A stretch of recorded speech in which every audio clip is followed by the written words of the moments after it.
Avengers Secret Wars hits theaters in 2027, and it will be the finale of the MCU as we know it.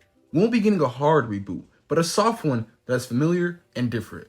New faces to our favorite heroes, adapting stories and characters that have yet to be on screen, exploring a whole new universe filled with potential. Marvel doesn't have to start from the ground up with origin stories. We can be thrown into a universe with established heroes, teams, and decades of history.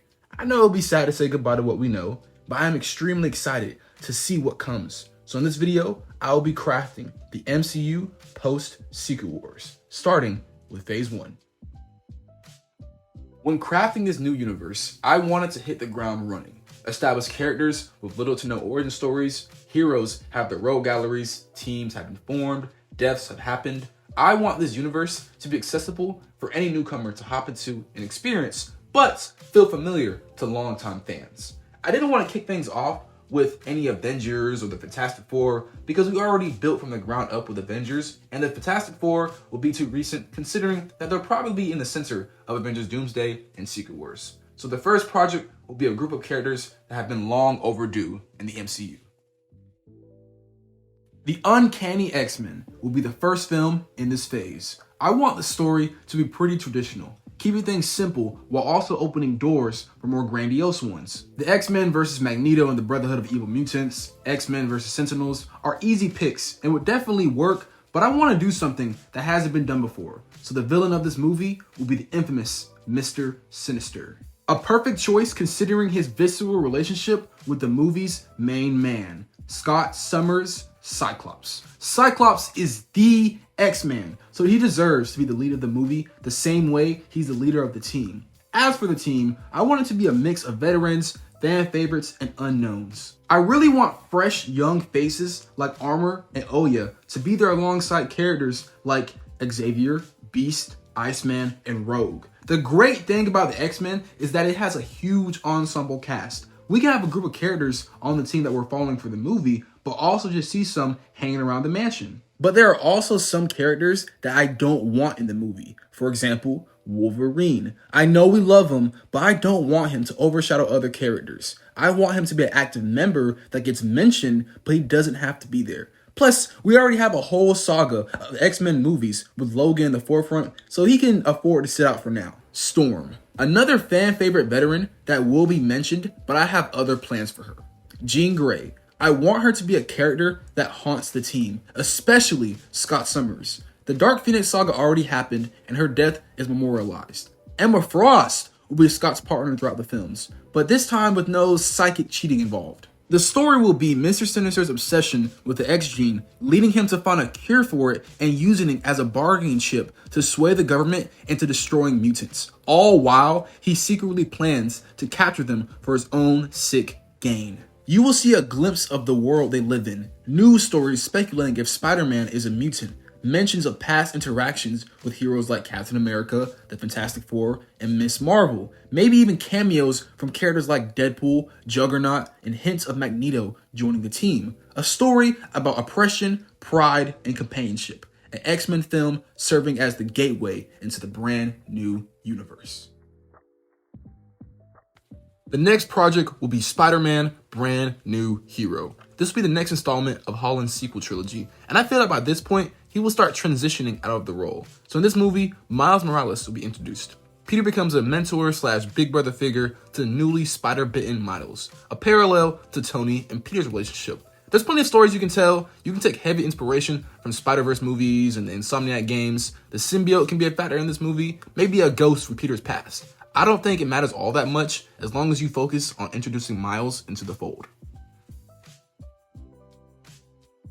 The next project is a Disney Plus show. Nick Fury, director of S.H.I.E.L.D., will serve as a bigger gateway into this new universe. We will see how S.H.I.E.L.D. operates and the missions Fury has to accomplish. You will see that S.H.I.E.L.D. has intel on everyone and everything, references to past battles or hints to potential events. We can even see characters like Tony Stark and Steve Rogers cameo in some episodes. Jessica Drew Spider-Woman will also be a notable character that shows up as a hero and a S.H.I.E.L.D. agent. Villains throughout the Marvel Universe can be shown that S.H.I.E.L.D. is actively pursuing them or that they're already prisoners. From street-level heroes like the Defenders to evil organizations like AIM and even cosmic entities such as Galactus, you'll see bits and pieces of it all. I want this show to further establish this new universe and give viewers clearer glimpses into it. Nick Fury, of course, will be at the forefront. It will also take inspiration from the original Sin storyline. In that story, Fury is a secret space assassin killing anyone and anything that is a threat to Earth. Give hints that make you question Fury and wonder more about his past. Make him and S.H.I.E.L.D. an integral part of this new world. The next film is Black Panther: Battle of Gods. I have been really enjoying Ultimate Black Panther, and I think it would translate nicely in this new cinematic universe. The story is basically Black Panther versus Moon Knight, the Avatar of Bast versus the soldiers of Khonshu. One thing I really like is how integral vibranium is to Wakanda. Not just because it's their most valuable resource, but because Wakanda is vibranium to the point where the resource is alive. I want this movie to delve more into Black Panther's spiritual mystic side. Also, I want this T'Challa to be experienced, wise, and intelligent, not just strategically, but in terms of science and technology. I really didn't like how they downplayed T'Challa's intelligence in the MCU to spotlight Shuri as the smart one. T'Challa is in the same league of intelligence as Reed Richards and Tony Stark, and it's time to showcase that in live action. Like every other project in this universe so far, this is an established Black Panther. Have references to Killmonger, Claw, Namor, and even the Fantastic Four. Remember how I said I had plans for Storm? Well, if it wasn't obvious already, she is the wife of T'Challa and Queen of Wakanda. Also, as a design choice, please give Black Panther a cape. Extra points if it has a collar.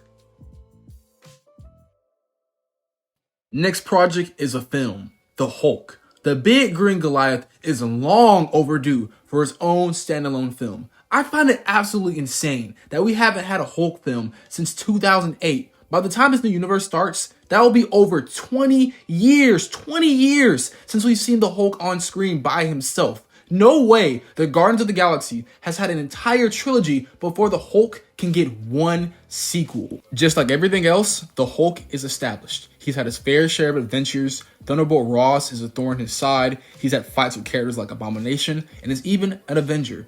I want this film to focus more on the psychological side of the character, dealing with Hulk and Bruce's shared psyche and trauma. The Immortal Hulk is a beloved run, so I wouldn't mind the film taking heavy inspiration from it and have concepts like the Green Door. Most importantly, I want this film to be more Hulk than Bruce, an 80-20 split with Hulk being the 80. Bruce Banner is an interesting character, but after Professor Hulk, I think it's time to take some of the spotlight off of him. And honestly, he's not who we came for. We came for the big green Goliath, and it's time for the Hulk to get the proper love and attention he deserves.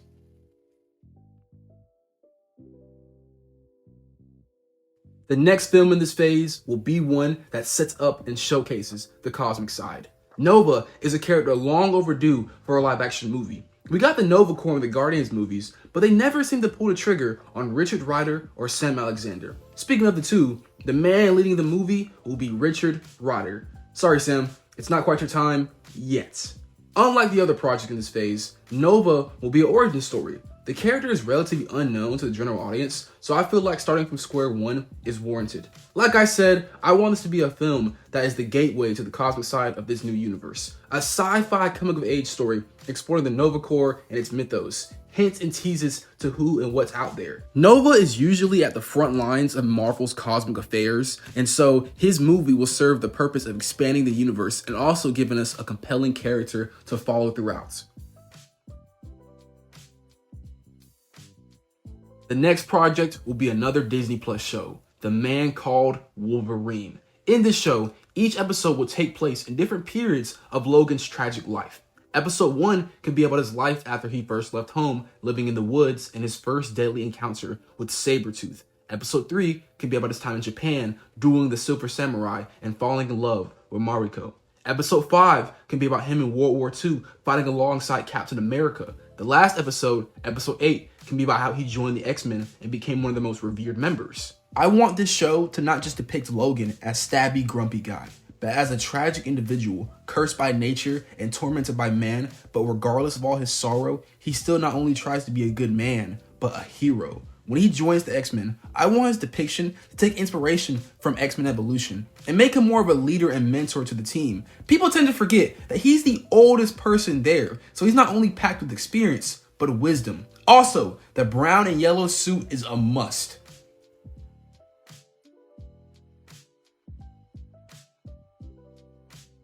The next project in Phase 1 will be a sequel, The Uncanny X-Men, Breakworld. The X-Men's time on Breakworld is a story arc from Astonishing. The team find themselves stranded on a barbaric planet trying to stop the destruction of Earth. It's one of my favorite story arcs. You see the team's adaptability and chemistry. Scott shines as a leader. The setting makes for entertaining action scenes, and the ending is tragically beautiful. And also, this story arc has yet to be adapted on screen, so give the audience something new and exciting. We've seen the team deal with aliens in live action, but we have yet to see an X-Men movie mostly take place off-world. So that's why I feel like it's the perfect follow-up for our merry band of mutants.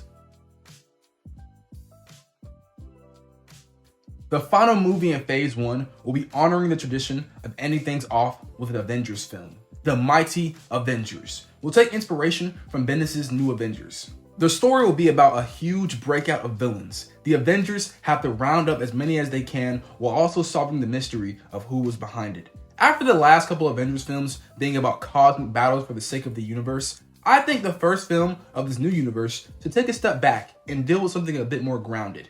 The team is established and has been operating out of Avengers Mansion for years. As for the members, the two obvious choices are Captain America and Iron Man. Hulk will be taking inspiration from Earth's Mightiest Heroes, where he casually hangs around and eats a bunch of food. Thor is an active member, but he's currently off-world. Janet Van Dyne is here, while Hank Pym plays more of a background role. I would like to add Quicksilver and Scarlet Witch on the team because their time as Avengers is actually really wholesome and it could help lead into other events down the line. Vision can also be there to spice things up, and her appearance in Nick Fury's show can be a nice segue for Spider-Woman to be an active Avenger. Much like the X-Men, past members will be mentioned and events will be referenced. Like everything else in this universe, it has to be established. The Avengers are here and they are an integral part of society. So there you have it, my idea of Phase 1 for the MCU post-Secret Wars. The Uncanny X-Men, Spider-Man, brand new hero, Nick Fury, director of S.H.I.E.L.D., Black Panther, Battle of Gods, the Hulk, Nova, the man called Wolverine, the Uncanny X-Men, Breakworld, and the Mighty Avengers.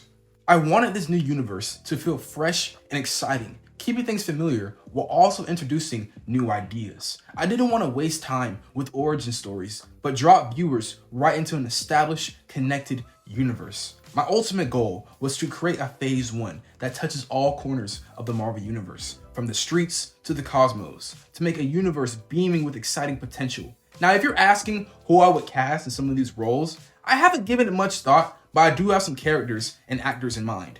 Brenton Thwaites as Cyclops, Jensen Ackles as Wolverine, Aldris Hodges as Black Panther, and Alan Richardson as Sabretooth. If you enjoyed this video, let me know in the comment section below and tell me how you would craft the MCU post-Secret Wars. If you guys want to see the series continued with crafting Phase 2, leave a like on the video. Thank you for watching, and I'll see you all next time.